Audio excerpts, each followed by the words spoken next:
Вітаю ще раз, друзі. Я передаю слово організаторам цього заходу. Це команда пан Грегорі Лескін і пан Стівен Коза.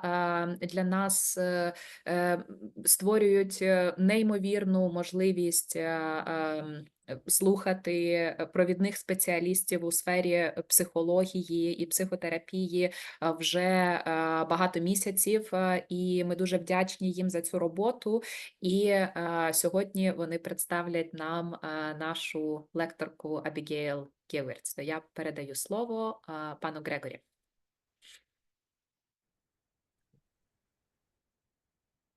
Oh, thank you so much, Kate. Good afternoon, everyone. My name is Dr. Gregory Leskin from the University of California, Los Angeles. It's a great pleasure to be here with you today. Before we introduce Dr. Abigail Gewirtz for her presentation, let me introduce my colleague, Dr. Stephen Koza, who's here joining us as well.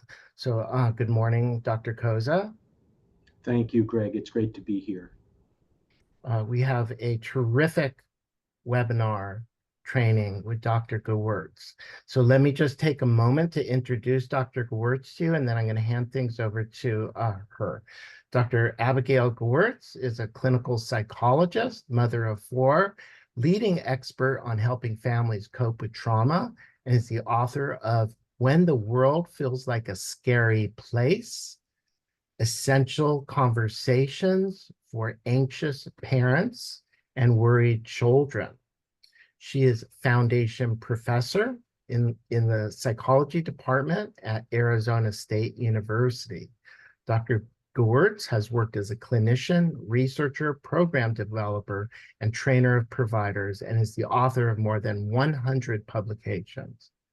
A fellow of the Association for Psychological Science and the American Psychological Association, Dr. Gewirtz has conducted research in the United States, Asia, the Middle East, and Africa, and has been invited to speak widely in the United States and across the world on parenting in times of stress.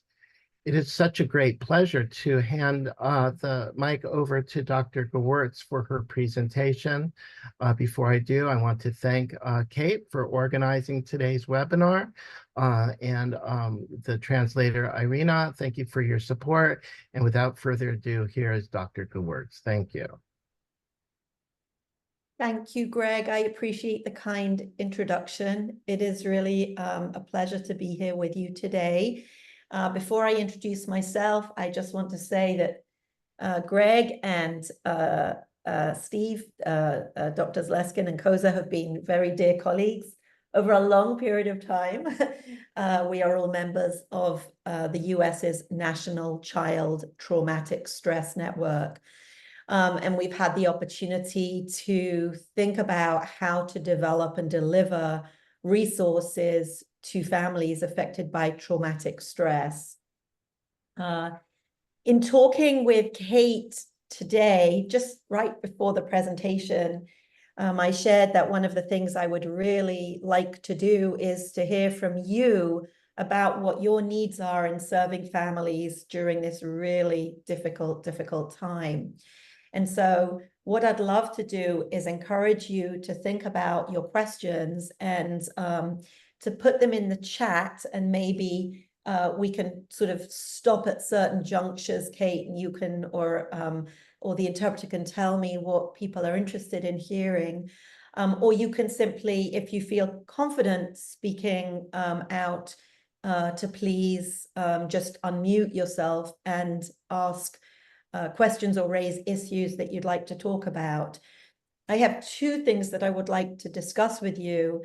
One is parenting, and working with parents in a formal program, providing parents with tools to help their children. And another thing is a focus on a specific tool, which is what I wrote my book about, which is helping parents have conversations about difficult issues. And I think what we decided at the very beginning is that we would do that maybe next time. So I'm going to skip some of my slides and save them for next time. I'm going to share my I am going to share my screen if that's okay. And please tell me if you cannot see. Does that work, Kate? You can just nod. Okay, great. So oops. Okay, I'm just got to figure out why it's not moving forward. There we go.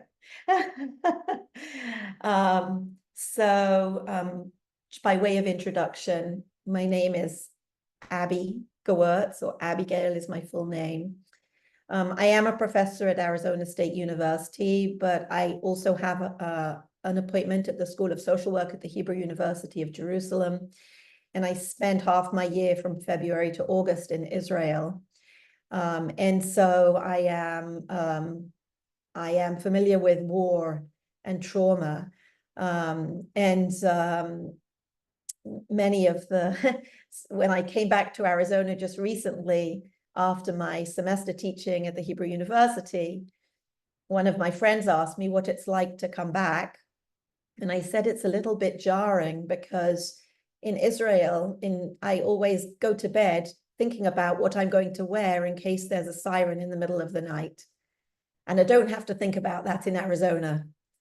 It's just one tiny thing about war that we don't really think about. People who live in peace don't really have to think about.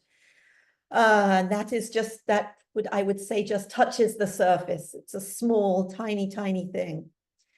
I'm also, I'm the editor of the International Journal of Psychology, and I say that as a little plug to any of you who write, because we would welcome articles, and we have published some articles about the war in Ukraine. I had the great pleasure of meeting, I think it's your president, at the recent International Congress on Psychology that was in Prague in July. I just am really have great respect for the work that you will do, given the incredible challenges of practicing in times of war. So today, what I'd like to talk about is parenting during times of war and how we clinicians can help parents be their children's best teachers when so much is going on.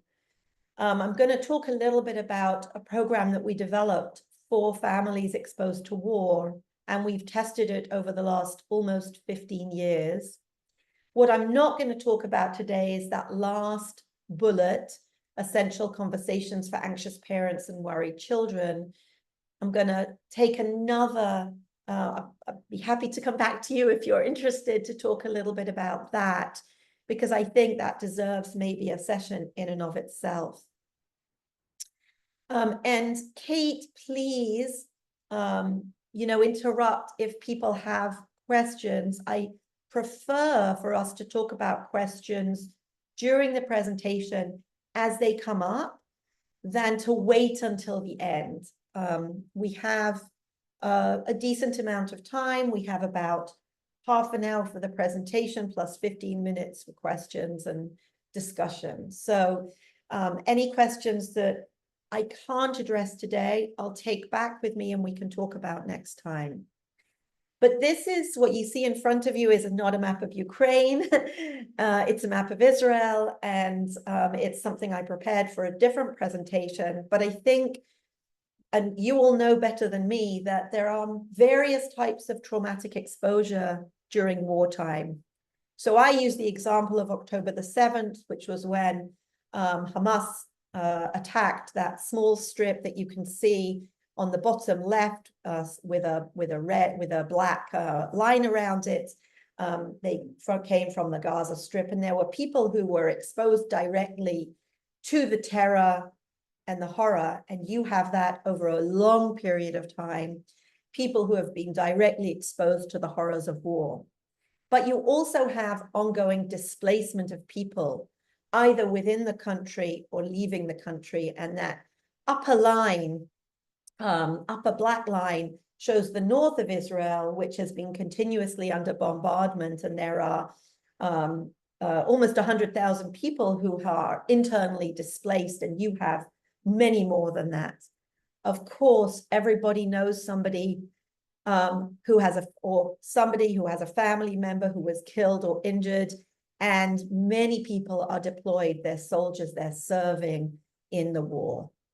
So war is very complicated for so many reasons, and there are so many different kinds of traumatic stressors, and all those have developmental outcomes. And you can see here, this is taken from another diagram about displacement trauma and war trauma.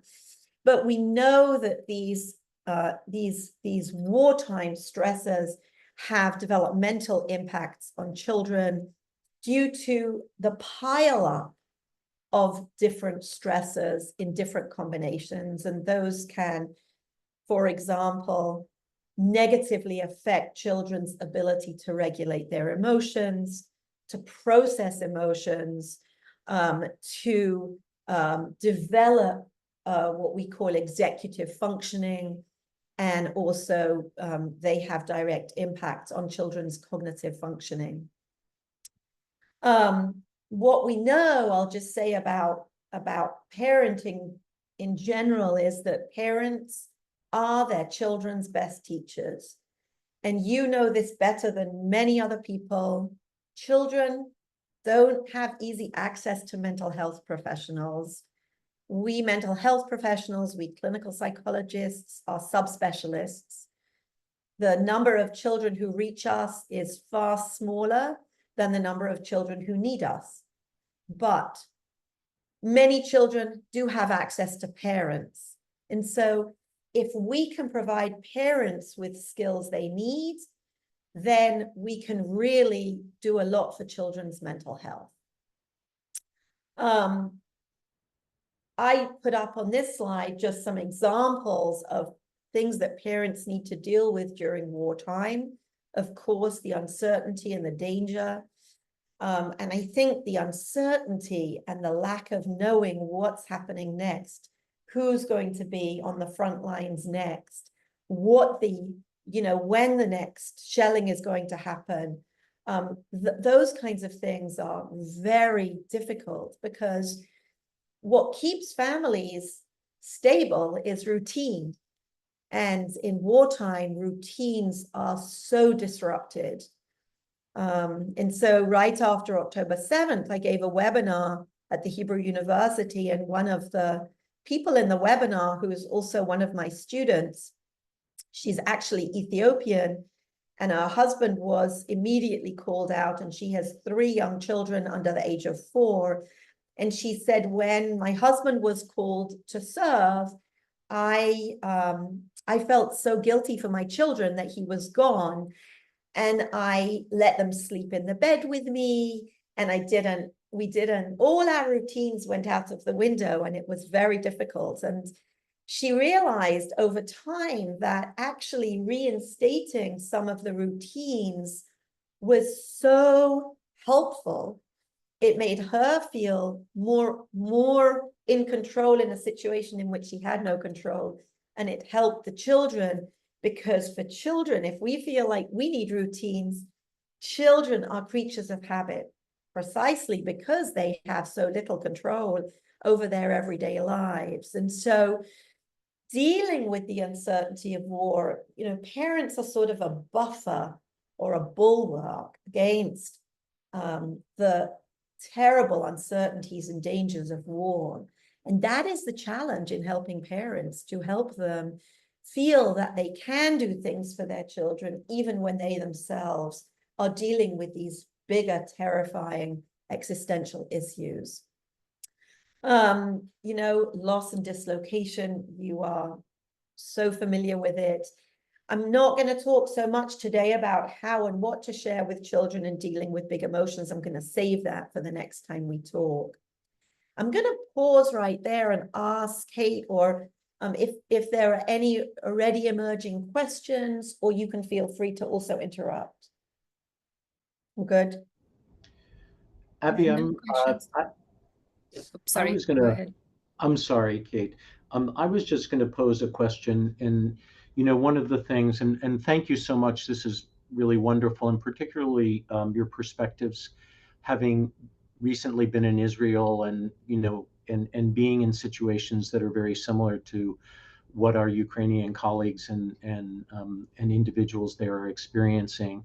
But this idea also of ways in which parents who are also affected so profoundly by this war, how to help them recognize the fact that they also have to contain themselves to a certain degree, how they can, how, both understanding their capacity to help to model responses for their children, but also any thoughts about how to assist parents in being able to deal with the many distractions and challenges that they're experiencing, while in fact they're needing to create this buffer for their children and this safe zone for their kids. So I know that's a fairly general question, but I know you're so skilled in this area.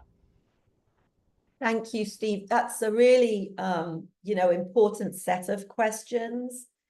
So here's what I thought for today. So what I said to Kate and Greg at the beginning is what you just talked about, which is what my book's about, is these sort of sets of skills around, when I do this work with parents, we focus first on who are you? What are the things that you're dealing with? How do you recognize when you are overwhelmed? Where do you feel it? What kind of an emotional personality, in a way, do you have? Helping parents do that, and then helping them recognize that in their children. I call it the parent-child dance. And then helping understand, because sometimes parents' own emotional personality is different from their children. That's also can be complicated. And then knowing, then we move into talking a little bit about helping parents identify what's going on in their children, create the space, the buffer, and have the conversations. How can you be responsive to your children when inside you're also all torn up? That is like an hour in and of itself, and I don't want to give it short shrift. So I think what we decided to do was spend today talking more broadly about helping parents be their children's best teachers. I'm going to talk a little bit about our ADAPT program. I'm so thrilled. I know it's in English and I apologize for that, but I can give you access to the program. That's the thing that people ask at the end, like, okay, so how can I have access to it? But I will say it's in English, unfortunately. And then next time, Steve, I think we'll come back and we'll focus on what you were talking about for the whole hour. So I hope that's okay and not too frustrating, but I think I'd prefer to start with the bigger picture and then No, that sounds great. And I think I may have missed that initial kind of agreement. So I'm sorry to just derail the conversation. Not at all. And it only sort of came to me today as I was finishing up the presentation and thinking, wow, this is 2 in 1. And Kate and Greg were in agreement. So no, you and I are exactly on the same page, Steve, all the time. So let's talk a little bit about helping parents be their children's best teachers. And you all know this really well. Children are nested in families, in schools, in communities, in broader society. And all those elements influence families and children. Parents are the closest, if you think about it in terms of circles. Parents are the closest, and what's so disrupting about war is that it disrupts every single ecology. It's not just the family. You can't go to school. Or maybe sometimes you can and sometimes you can't. And, in your church, you know, these, maybe you can, or maybe you can't go to church, but this is what these people have been affected from your community, and the same in broader society. And I think, so these additional spheres of influence can be both protective and also sources of vulnerability, right? So they can be protective in the sense that parents and children can get support from the school and from the church and from the broader community. But also they can, depending on what the infrastructure damage has been, they can also be other sources of vulnerability. Parents, though, are the closest to children, right? When kids live at home with parents, those are the closest sources of influence. And parents influence their children in so many ways. And as you all know, development matters. So, of course, when children are very young, they rely on their parents for everything. Or if they have daycare providers, that those people have some influence, or nannies. If grandparents live at home, then consider them parents too. So when I say parents, I mean everybody who has a very important role in the home with the child. And parents influence children in many, many ways. I'm going to focus next time on emotional ways, but we say that parents are their children's first and most important teachers. Everything from, you probably know this, but the number of books in a home directly predicts children's literacy. So the more books in a child's home, whether or not those are children's books or adult books, of course, is an indicator of how parents are invested in and able to read to their children and help them develop their literacy. So that's just one small example. But then it's not surprising to think about how, if we want to help children, the best way to do it is to help their parents. And particularly in an ecosystem where children don't have access easily to mental health professionals. And I'm not just talking about Ukraine, I'm talking about the United States and almost every other country in the world. And what we know actually from many, many, many years of research on parenting programs is that many children's problems, behavior problems, certainly there's emerging research on children's emotional problems, are best addressed by helping parents. And there's very interesting data to show that actually, if you want to intervene on children's behavioral issues, working with parents and children is actually no better than just working with parents, which I think is really interesting. And I think it really shows how powerful a role parents have in their children's socialization. I think it's really important to point out that there's no one size that fits all, that families have very different needs and different preferences for support. And you know this, and this is especially relevant in times of war, where parents have so many things to be thinking about, even in addition to being preoccupied with war. And I know this in Israel as well, there's a lot of discussion about how to support parents. You're thinking about basic needs. How am I going to feed my children? What's happening with my work? How am I going to, if you're internally displaced, you have no home either. Education of children. So to think about additional things on top of that is very, very challenging. I will, and I'll talk a little bit more about this idea of no one size fits all.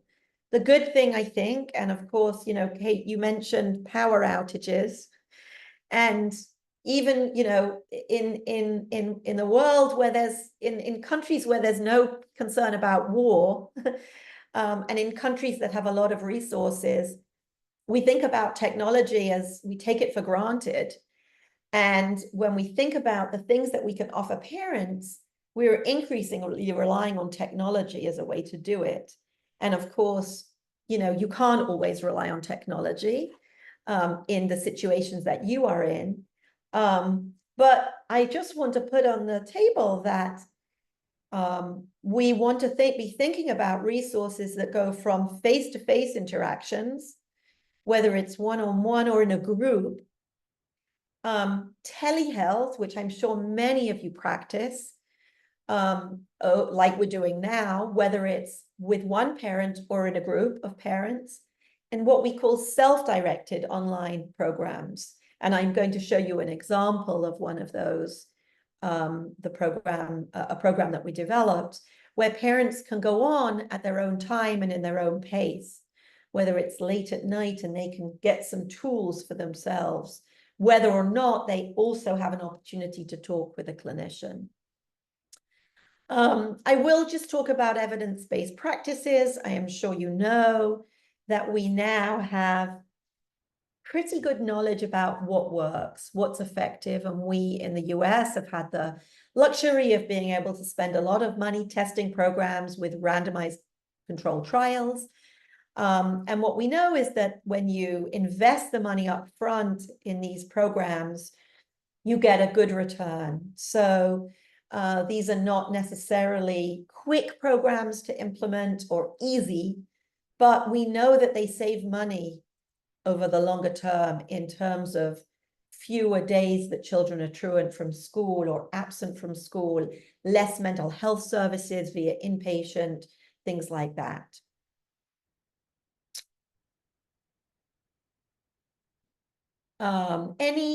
Just Kate, will you interrupt me if you have questions?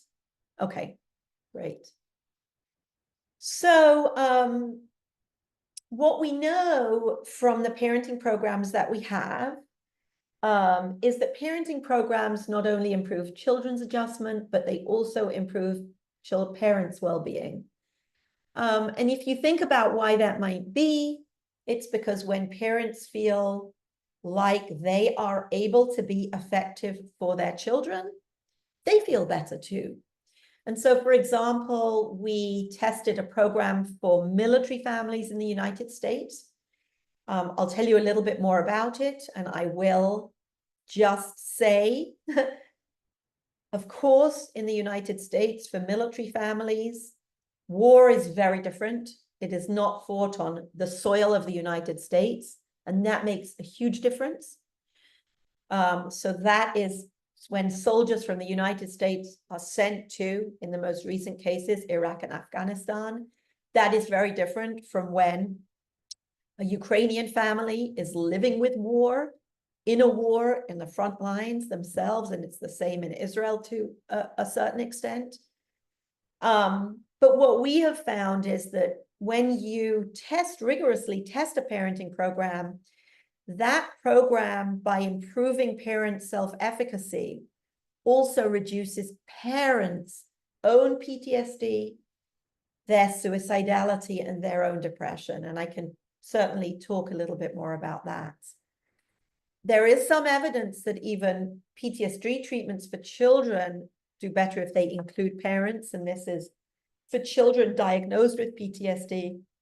Our programs are not PTSD treatment programs, they're parenting programs.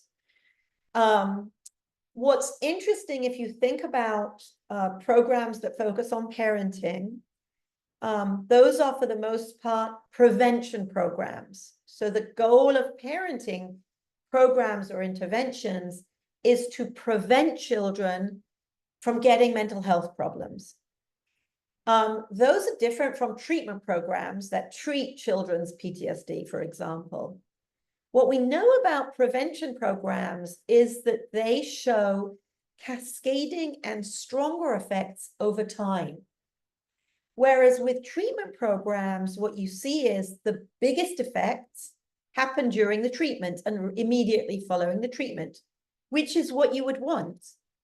You want it that when people come to see you as a therapist, that you treat them, that the symptoms go down. But in prevention, what we're trying to do is prevent things happening later. And so what you see is the opposite. You see small effects at the beginning that grow. And one example is not in times of war, I'll just say. My colleague, Marion Forgatch, conducted a study with separating and divorcing single mothers. This was a long time ago. And she randomly assigned mothers either to a 14-week parenting program or not. And she followed mothers for almost a decade. And what she found was what they call cascading effects following intervention. That over 9 years, actually, children got better and better and mothers got better and better, such that 9 years after the intervention, the mothers were earning more money, they had higher education, and they had better jobs. And essentially what we think happens, because we need to test the mechanisms, but what we think happens is these moms, they got skills, they felt better, they were more able to teach their children good skills. Children had less problems at school, so mothers didn't have to spend so much time going to the schools or intervening in their children's lives, and they were able to more focus on themselves, get more of an education, get a better job. And over time, you see these real differences. I want to say there are very few validated parenting programs for war. And one of my students, Sarah Gillespie, wrote a literature review that her specific focus was for refugees.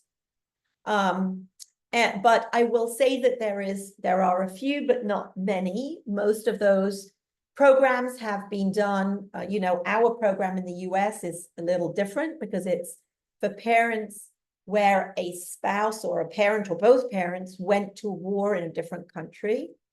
There are programs that have been developed and tested in Africa, particularly in South Africa, for people fleeing war. But I think we need to do better in terms of wartime. We're beginning a project now in Israel to test a parenting program during wartime. We all hope the war will be over, and you do. I'm sure in Ukraine, everyone hopes the war will be over soon, but we need to know more about parenting programs during times of war. I want to just spend the rest of the time, the next 10 minutes or so, and then I'm going to leave it, 10, 15 minutes open for discussion and questions, talking a little bit about the program that we developed in the United States, and we've tested it rigorously because I think it will give you a sense of what's available. So our program was originally called After Deployment Adaptive Parenting Tools. We now just call it Adaptive Parenting Tools. And as you can see from the icon on the bottom left-hand side of the screen, we developed it for families of soldiers. Because what we saw in the early 2000s and later also in the war in Iraq and Afghanistan, and Steve knows this much better than me as a retired Army colonel, when the war in Iraq and Afghanistan happened, the military knew relatively little about how to support families. But more than that, in prior wars in the United States history, most of the people who fought were regular soldiers. Their job was to be in the army all the time. And after the events of 9/11, the US the military increasingly relied on reservists and members of the National Guard. And these are soldiers who aren't in the regular army. They're older, they're more likely to be married and have children. And previously, they'd rarely served in war. And suddenly, they were being deployed to Iraq and Afghanistan for a year, up to 22 months, I believe is the longest deployment. They left their families, unlike in Ukraine and unlike in Israel. They just didn't come back for months or more than a year at a time. And when they came back, sometimes early on, we talked to a man whose wife was pregnant when he left, And when he came home, he had an 18-month-old child who had no idea who he was. And so we were part of a group of researchers who were funded by the federal government to develop and test programs to support these families in which a soldier came back from war and maybe was going again. So I want to just stress it's a different situation. But I think I'm on a committee of the Ministry of Health in Israel and the Ministry of Defense that's looking at these kinds of situations in the wake of war. And I think that there are sort of the core principles of parenting don't change. So this program that we developed starting in 2010 is based on the program I mentioned, my colleague Marion Forgatch. She and her colleague Gerald Patterson, who was also a World War II veteran, who developed the original parent training program, was called the Oregon Model of Parent Management Training. It's old. It was developed in the 1970s, 80s, and 90s. What we did was use that program, but extend it to focus on emotions. As we all know, one of the core features of exposure to trauma is the disruption of our ability as adults to regulate our emotions, which makes it very hard for parents to help their children learn about and deal with big emotions. And so our program really, with a focus on trauma, added a focus on helping parents identify and respond to their emotions and teach their children emotions. I just want to tell you a little bit about what we did and what we tested. And in the next slide, I'll talk to you about the components of the program. We conducted 4 randomized clinical trials with over 1,000 families. Over the last 15 years, we just finished the last test last year. And what we found was that, in fact, the program does improve not just what parents tell us, but what we watch parents do in terms of being effective with their children. And those improved parenting skills in turn lead to reductions in children's behavioral and emotional problems and risk for drug abuse. Again, not just based on what parents tell us, but also we ask teachers and we ask children. And children also develop more positive peer relationships.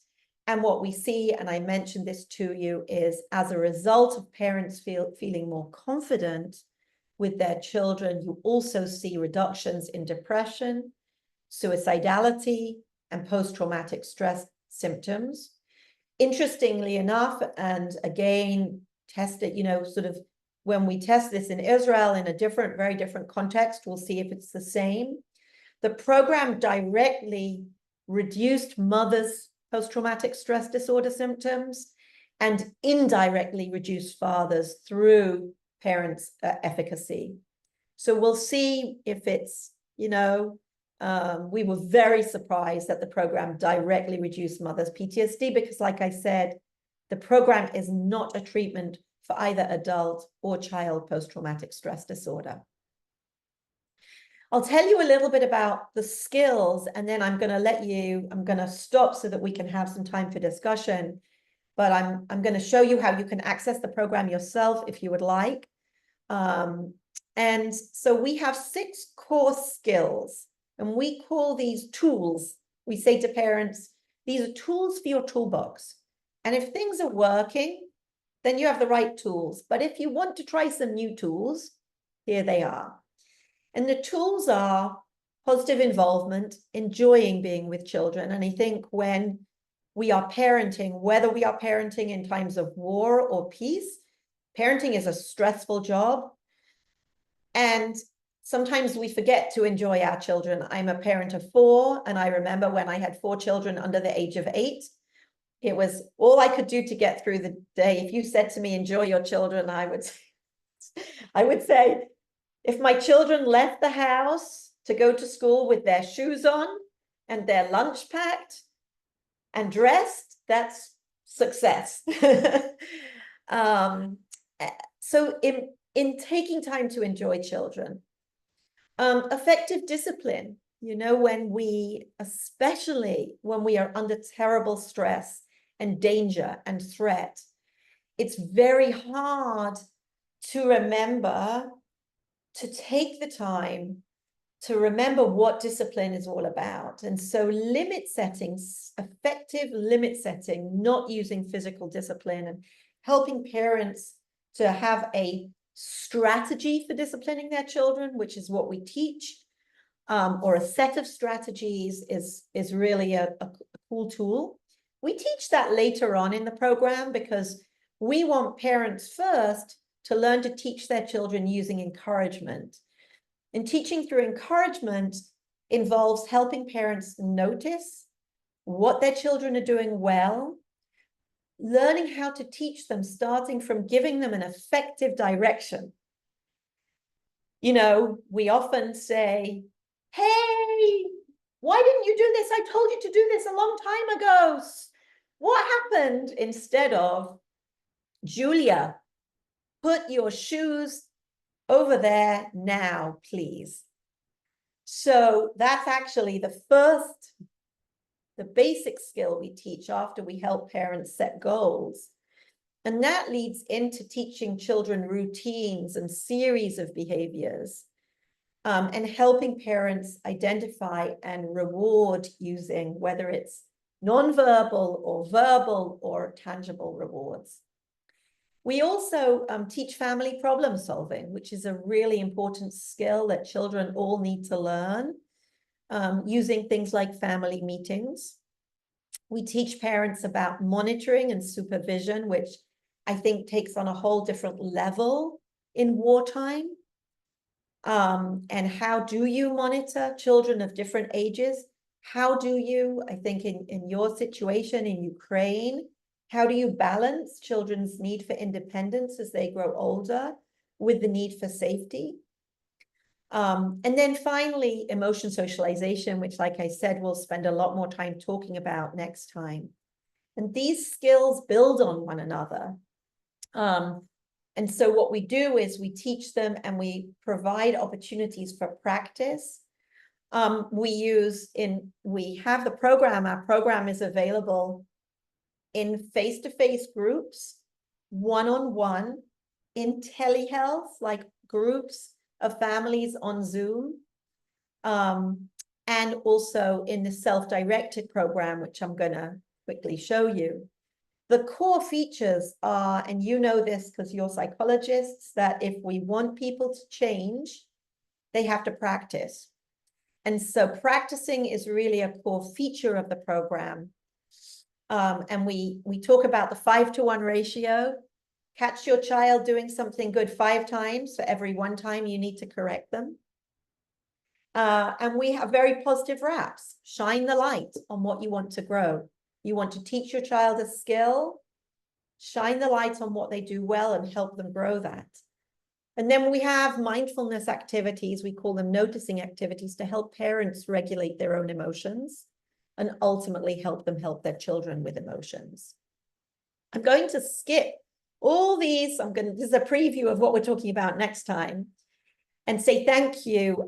This is the book that I wrote. I'm so proud I found a copy of the Russian version online that I could, because my copies are all in Israel. So it is available in Russian, and anyone who wants it, I could try and get you a Russian copy. I'd be happy to send that over. But what I really want to say is, if you are interested, and I know that language is a barrier, I do have a way for you to see the program for yourself. And Kate, maybe what we can do is we can copy this slide and send it to everyone, or I'm happy for people to have a copy of the slides in general. But what you can see is it's a 12-module program, and each module takes, actually, if you just go through it, it takes less than 10 minutes. But if you practice and use all the different things, we have really fun videos that show parents. It's like a drama, doing things that aren't so, a little bit too stressed, and then alternative ways. So I'm going to stop there and I'm going to say thank you so much. And I'm going to open it up for questions. Abby, thank you so much for the presentation. You're just so incredibly skilled in this area, thinking about how parenting is such an important avenue in which to support children, particularly in circumstances where children have been exposed to such, powerfully disruptive events like war or trauma. Yeah, so what I'd like to do is to open it up to the audience at this point and ask them what thoughts they have, what questions they have for Dr. Gewirtz, and also if there are particular challenges that you're facing with with parents in your community. It would be great to hear examples of situations that you're looking for some input to. So please feel free to speak up. Так, колеги, я вас заохочую до того, щоб ви задавали питання, пані Абігейл. Я вам дам трошки фору для обдумування питань, бо маю питання до неї від себе. Тому не стісняйтесь і задавайте питання. Great. Так. Перейду на англійський канал. If I understand correctly, the ADAPT program is for the families where one or several members are the military, right? Yes. Mm-hmm. Do you know, has this been, would it be helpful, has this been tested for the families that exist in the context of war, but none of the members are military? Thank you for asking that question, Kate. Yes. So we actually have modified the program in a couple of different ways, mainly contextual modifications, no change to the core principles. We developed a program called Parenting in the Moment, and that is a program for families who have fled war. I didn't show that to you because we're in the middle of our randomized trial. We're actually at the beginning stages of our randomized trial. And its focus, because it's a United States-based program, is families who have fled to the United States from wars in Syria, Iraq, Africa, and from political violence in Latin America. It's a program that's available in French, Spanish, and Arabic. And we're just testing it now. So I don't have results of the randomized trial, but that's actually being tested. We've also developed, we're almost finished with another version of the program for families of what we call first responders, firefighters, police officers, paramedics, people who see terrible things in the course of their work. Again, not unlike war. And that program will be available later this year.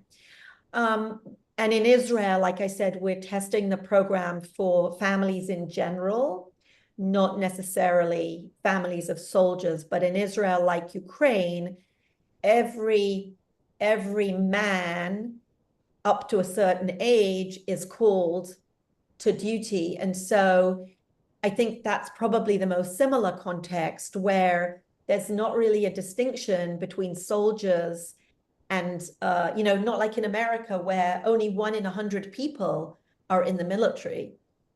And it's really a different, it's its own culture.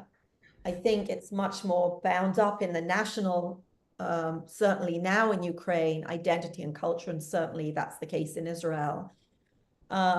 So I think, I think what you're asking is how relevant, right, is this? And I think what I would say we spent 6 years developing Parenting in the Moment for refugees. and migrants. And what we found is that people universally say, yes, these are the same issues that I have. And we were hesitant actually to develop the program in so many languages. We thought, should we have to culturally adapt the program for each, you know, an African, someone who's fled war in Ethiopia and Somalia, for example, Rwanda, a long time, you know, a while ago, is really different from someone who fled war in Syria. But actually, what the parents told us was, it's actually very comforting to see that there are other people who look very different from me, but have experienced very similar things. So all that is to say, I think these things are relevant, but maybe the context is different. Thank you very much for the answer.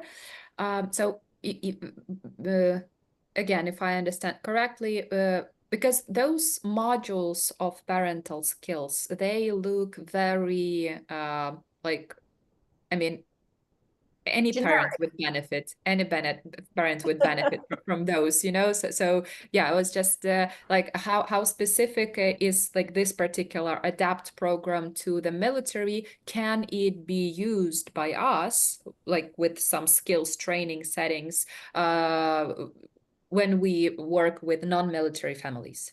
Yes. Yeah. So every time I give a presentation, people say, I'm so glad you raised that. They say the same thing. 1 minute. These look like general parenting skills everybody could use. So what we know about parenting is, in a low risk situation, you know, you live in a fairly safe town or suburb, things are pretty normal, you know, you can be an okay parent and get by and your kids will be just fine. And that's very comforting to my friends who don't think they did a good job as parents. But if you're in the more dangerous the situation, the more risks involved, the more important it is to have an effective parent. And that's the reason why these skills are so important in wartime and in high-risk situations, because you could get by in peacetime, but now with all the added stress on top of you, you really need some extra resources. And I think that's the rationale for why I was really, you know, I've been doing this for, you know, 20 years.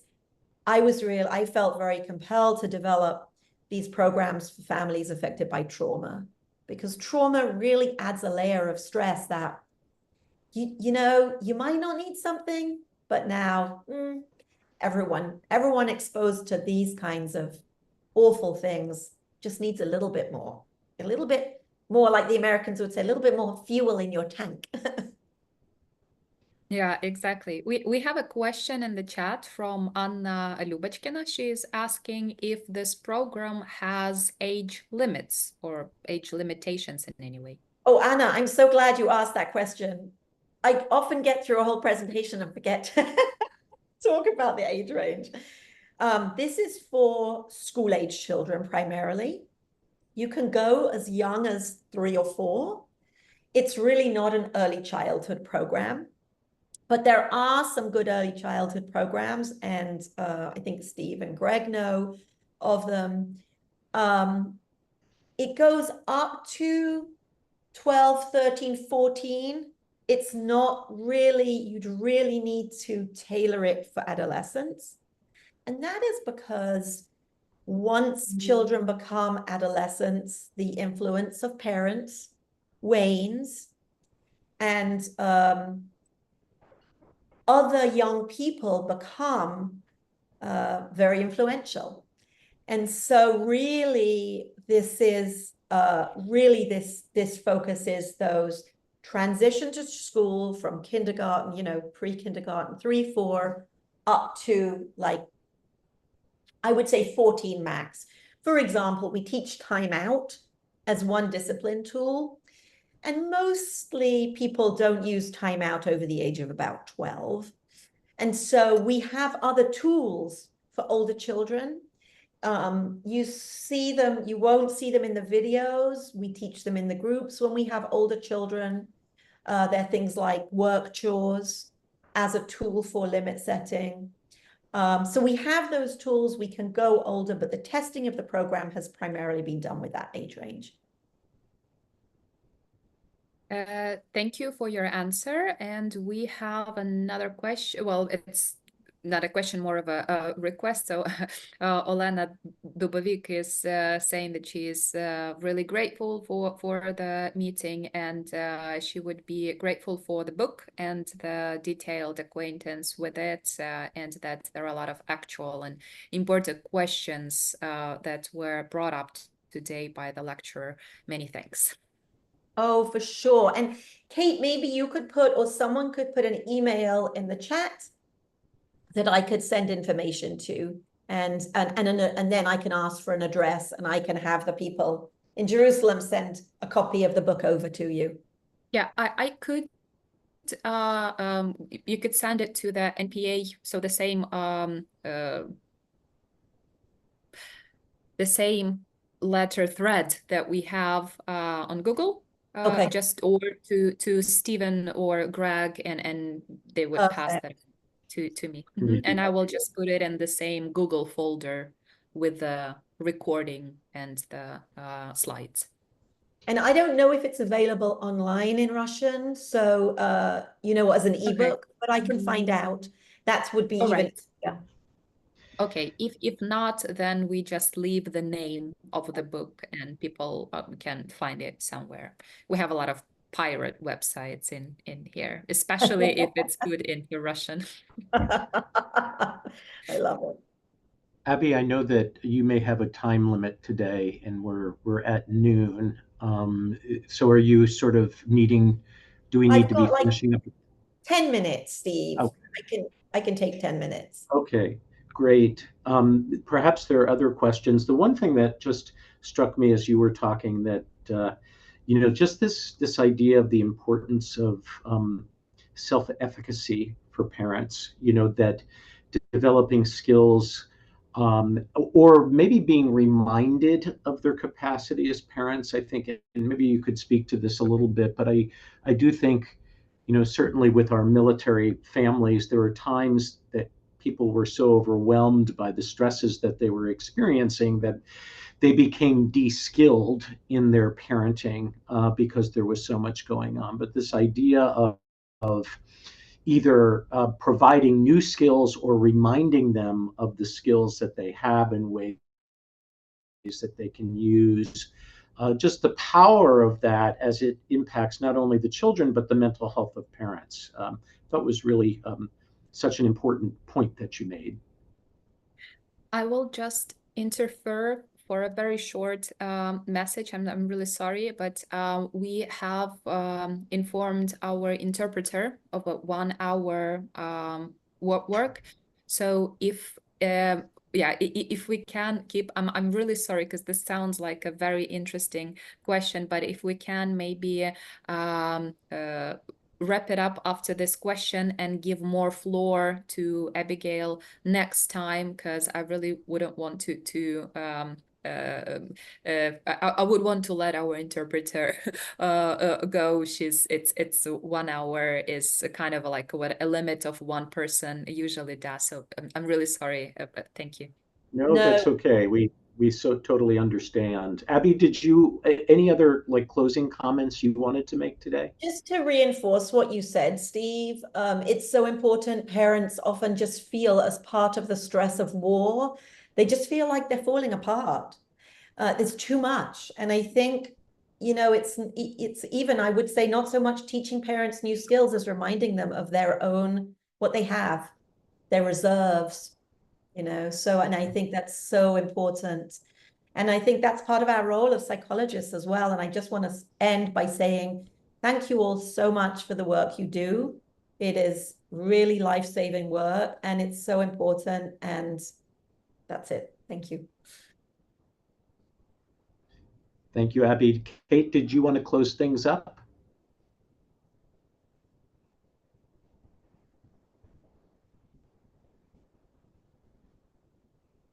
You're on mute. Да, кажу, що я це вже скажу українською мовою. Я дуже вдячна всім присутнім сьогодні. Мене дуже надихає наша українська така воля і тяга до навчання під час найрізноманітніших обставин. Тому я дуже вдячна всім присутнім сьогодні за те, що ви, окрім того, що робите свою роботу, продовжуєте вчитися. Я безмежно вдячна нашій лекторці сьогодні, пані Abigail. Чудова тема. Не маємо ми так багато лекцій на цю тему, і я окремо вдячна їй за те, що вона приділила свій час сьогодні і готова зустрітися з нами ще раз. Ми дуже цінуємо кожного лектора, і, звичайно, сьогодні була надзвичайно важлива тема піднята, тому моя безмежна вдячність Abigail. І також дуже дякую співорганізаторам сьогоднішньої лекції. Це пан Грегорі Лескін і пан Стівен Коза за те, що вони продовжують знаходити для нас таких чудових лекторів і лекторок і давати нам цей ресурс знань, науково доведених фактів і, знаєте, так, допомагає цю прірву зменшити між нашою наукою, да, і нашою практикою, і також передовими дослідженнями і актуальними знаннями. Тому дуже дуже дякую їм за це також. І як завжди, дуже вдячна нашій перекладачці сьогодні, пані Ірино. Чудова робота. Дуже вам вдячні. Завдяки вашій роботі ми маємо змогу розширити ті ресурси, розширити коло людей, які можуть отримати бенефіт, да, вигоду від тих ресурсів, які наші друзі і колеги з нами діляться. Тому дуже дякую всім. До нових зустрічей. Будьте в безпеці. До побачення. Thank you. You too. Take good care. Bye-bye.